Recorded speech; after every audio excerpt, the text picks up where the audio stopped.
Blue-on-blue attacks damaging the Tories, or healthy debate on tax? It's hard to tell. I get a lot of people telling me that they are disappointed at how... People are saying, if you treat each other like this, how are you going to treat us?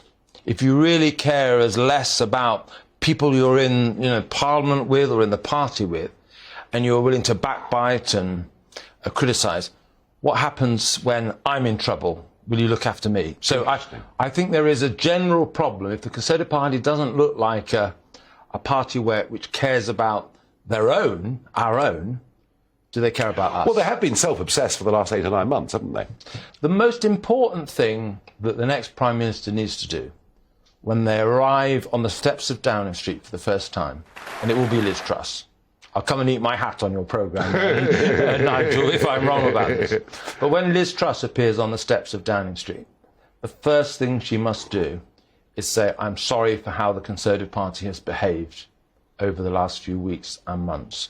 We've looked self-indulgent. We've looked obsessed with politics. Absolutely. And any minister, any person I appoint who looks like they're more interested in their own career than in the future of this country, the problems you're facing with your energy bills, basically feeding your family, I will not tolerate that. There cannot be a hint of self-congratulation.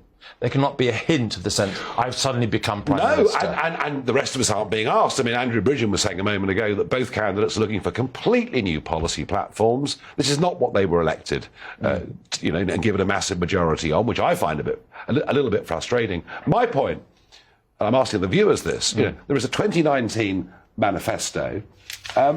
It hasn't really been done, has it? I thought it was very interesting what you said. And I think, to be fair, look, I think having watched your show on a number of occasions, I would have much preferred a Kemi Badenoch, Tom Tugendhat final. Liz Truss was not my first choice. She, by the way, is speaking live now in the Exeter hustings as we speak. Absolutely.